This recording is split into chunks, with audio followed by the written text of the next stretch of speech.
Jane Addams' 20 Years at Hull House. Jane Addams was the leader of the American Settlement House movement. After graduating in 1882 from Rockford Seminary in Illinois, she went to Europe in search of a larger purpose for her life. Like other daughters of wealthy families, she was looking for an alternative to the leisured, homebound life for which her class and gender destined her. Addams and women like her did not require paid labor, but they did need work of large social purpose and a place and community in which to live. Visiting London, Adam learned of a settlement project of male college graduates who lived among and served the urban poor. She returned to Chicago, determined to establish a similar community of female college graduates dedicated to social service. In 1889, Addams persuaded a wealthy member of the Hull family to donate a mansion, now in the center of a crowded immigrant district, to be the site of her project. Soon, many similar settlement houses would dot the American urban landscape. Published by Addams in 1910, 20 Years at Hull House is a dual autobiography, focusing on Addams's path to social service and on Hull House as an institution. The leisure-class women who joined Addams as residents of Hull House combined a palpable sympathy with the urban poor and a determination to find a non-revolutionary solution to the era's class and ethnic conflicts. Their neighbors were working-class and poorer immigrant families living around them. Both the leisure-class residents and the working-class neighbors show considerable organizational ability and political savvy in addressing the difficult daily conditions of these immigrant neighborhoods. 20 Years at Hull House demonstrates that the public activism of the women's era was not limited to native-born leisure-class women, but characterized the immigrant working class as well. There are many tensions at work in Addams's efforts to understand her neighbors and assist in their adjustment to American society. Her account of the development of the Labor Museum demonstrates her belief in steady economic progress alongside her realization that the loss of traditional culture, in this case the artisan skills of the older immigrant women, has gone unappreciated. She describes the ignorance that fuels ethnic clashes between different immigrant groups, even as she recognizes that America's own color problem may be worse. Addams's vignettes follow immigrant women through the many phases and challenges of their lives: Americanizing daughters and Old World mothers, wage earners and prostitutes, whom she euphemistically connects with professional or disreputable houses, mothers struggling to provide for their children, and aged women left without means of support. To one degree or another, all suffer a common economic insecurity, based both on their class status and female dependence. Living among the immigrant poor, Addams recognized that financial security was probably the biggest difference between the classes in turn-of-the-century urban America. An excerpt from 20 Years at Hull House, Jane Addams, 1910. There was in the earliest undertakings at Hull House a touch of the artist's enthusiasm when he translates his inner vision through his chosen material into outward form. Keenly conscious of the social confusion all about us and the hard economic struggle, we at times believe that the very struggle itself might become a source of strength. The devotion of the mothers to their children, the dread of the men lest they fail to provide for the family dependent upon their daily exertions, at moments seem to us the secret stores of strength from which society is fed, the invisible array of passion and feeling which are the surest protectors of the world. We fatuously hoped that we might pluck from the human tragedy itself a consciousness of a common destiny which should bring its own healing, that we might extract from life's very misfortunes a power of cooperation which should be effective against them. Of course, there was always present the harrowing consciousness of the difference in economic condition between ourselves and our neighbors. Even if we had gone to live in the most wretched tenement, there would have always been an essential difference between them and ourselves, for we should have had a sense of security in regard to illness and old age, and the lack of these two securities are the specters which most persistently haunt the poor. Could we, in spite of this, make their individual efforts more effective through organization, and possibly complement them by small efforts of our own? At a meeting of working girls held at Hull House during a strike in a large shoe factory, the discussions made it clear that the workers who had been most easily frightened, and therefore first to capitulate, were naturally those girls who were paying board and were afraid of being put out if they fell too far behind. After a recital of a case of peculiar hardship, one of them exclaimed, "Wouldn't it be fine if we had a boarding club of our own, and then we could stand by each other in a time like this?" After that, events moved quickly. On the 1st of May, 1891, 2 comfortable apartments near Hull House were rented and furnished. The settlement was responsible for the furniture and paid the first month's rent, but beyond that, the members managed the club themselves. At the end of the 3rd year, the club occupied all of the 6 apartments which the original building contained and numbered 50 members. I recall our perplexity over the first girls who had gone astray, the poor, little, forlorn objects, 15 and 16 years old, with their moral natures apparently untouched and unawakened. One of them, whom the police had found in a professional house, and asked us to shelter for a few days, until she could be used as a witness, was clutching a battered doll which she had kept with her during her 6 months of an evil life. 2 of these prematurely aged children came to us one day directly from the maternity ward of the Cook County Hospital, each with a baby in her arms, asking for protection, because they did not want to go home for fear of being licked.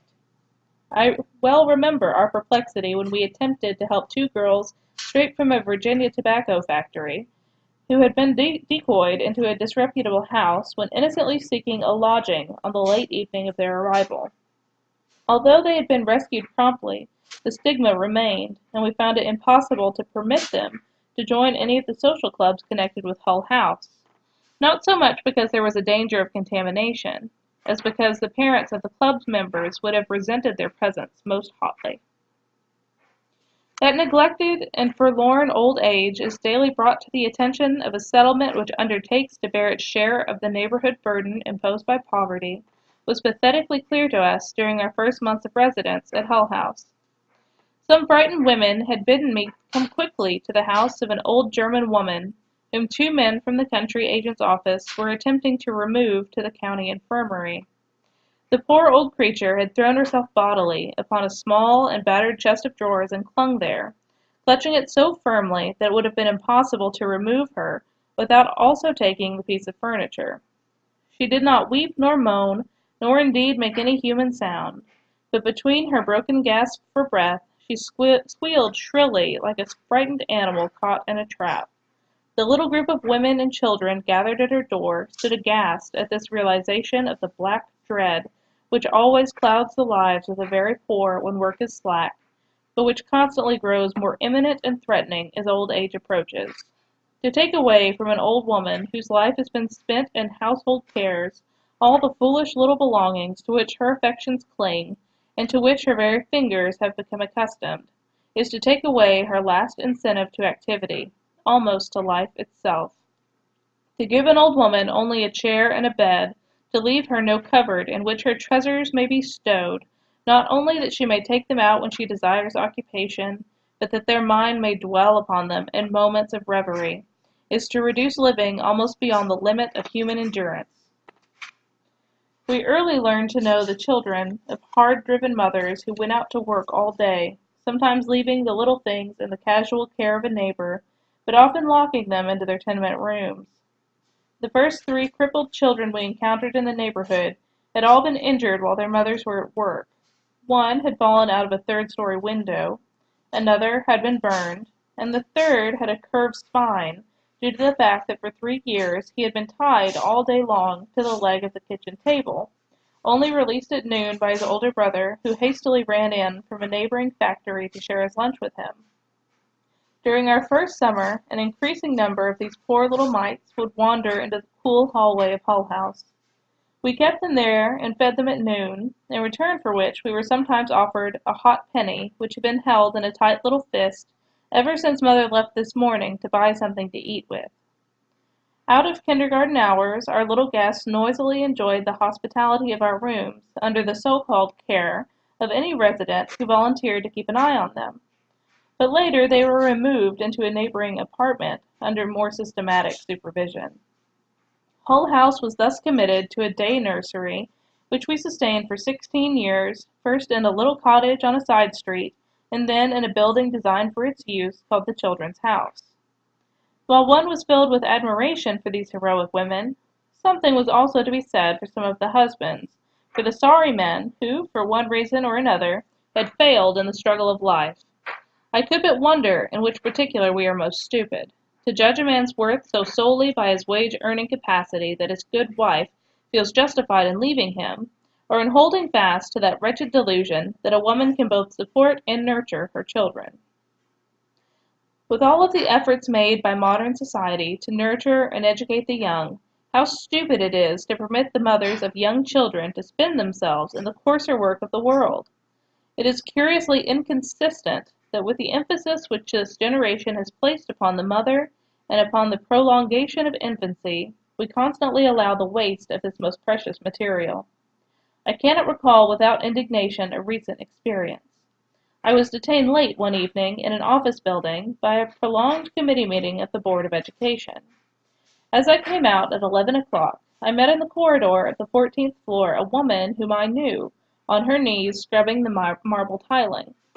As she straightened up to greet me, she seemed so wet from her feet up to her chin that I hastily inquired the cause. Her reply was that she had left home at 5 o'clock every night and had no opportunity for 6 hours to nurse her baby. Her mother's milk mingled with the very water with which she scrubbed the floors until she should return at midnight, heated and exhausted, to feed her screaming child with what remained within her breast. An overmastering desire to reveal the humbler immigrant parents to their own children lay at the base of what has come to be called the Hull House Labor Museum. This was first suggested to my mind one early spring day when I saw an old Italian woman, her distaff against her homesick face, patiently spinning a thread by the simple stick spindle so reminiscent of all southern Europe. It seemed to me that Hull House ought to be able to devise some educational enterprise which should build a bridge between European and American experiences in such a wise as to give them both more meaning and a sense of relation. Could we not interest the young people working in the neighborhood factories in these older forms of industry, so that through their own parents and grandparents, they would find a dramatic representation of the inherited resources of their daily occupation? If these young people could actually see that the complicated machinery of the factory had it been evolved from simple tools, they might at least make a beginning toward that education which Dr. Dewey defines as a continuing reconstruction of experience. We found in the immediate neighborhood at least 4 varieties of these most primitive methods of spinning, and 3 distinct variations of the same spindle in connection with wheels. It was possible to put these 7 into historic sequence and order, and to connect the whole with the present method of factory spinning. The same thing was done for weaving, and on every Saturday evening a little exhibit was made of these various forms of labor in the textile industry. Within one room a Syrian woman, a Greek, an Italian, a Russian, and an Irish woman enabled even the most casual observer to see that there is no break in orderly evolution if we look at history from the industrial standpoint, that industry developed similarly and peacefully year by year among the workers of each nation, heedless of differences in language, religion, and political experiences. In some ways as these, have the Labor Museum and the shops pointed out the possibilities which Hull House had scarcely begun to develop, of demonstrating that culture is an understanding of the long-established occupations and thoughts of men, of the arts with which they have solaced their toil, a yearning to recover for the household arts something of their early sanctity and meaning arose strongly within me one evening when I was attending a Passover feast to which I had been invited by a Jewish family in the neighborhood. For the traditional and religious significance of the woman's daily activity was still retained. The kosher food the Jewish mother spread before her family had been prepared according to traditional knowledge and with constant care and the use of utensils. Upon her had fallen the responsibility to make all ready according to Mosaic instructions. I recall a certain Italian girl who came every Saturday evening to a cooking class in the same building in which her mother spun in the Labor Museum exhibit, and yet Angelina always left her mother at the front door, while she herself went around to a side door, because she did not wish to be too closely identified in the eyes of the rest of the cooking class with an Italian woman who wore a kerchief over her head, uncouth boots, and short petticoats. It was easy to see that the thought of her mother with any other background than that of the tenement was new to Angelina, and at least two things resulted. She allowed her mother to pull out of the big box under the bed the beautiful homespun garments which had previously hidden away as uncouth, and she openly came into the Labor Museum by the same door as did her mother, proud at least of the mastery of the craft which had been so much admired. It is difficult to write of the relation of the older and most foreign-looking immigrants to the children of other people, the Italians whose fruit carts are upset simply because they are Dagoes, or the Russian peddlers who are stoned and sometimes badly injured because it has become a code of honor in a gang of boys to thus express their derision. Doubtless these difficulties would be much minimized in America if we faced our own race problem with courage and intelligence, and these very Mediterranean immigrants might give us valuable help. Certainly they are less conscious than the Anglo-Saxon of color distinctions. It is easy for even the most conscientious citizen of Chicago to forget the foul smells of the stockyards and the garbage dumps when he is living so far from them that he is only occasionally made conscious of their existence, but the residents of a settlement are perforce constantly surrounded by them.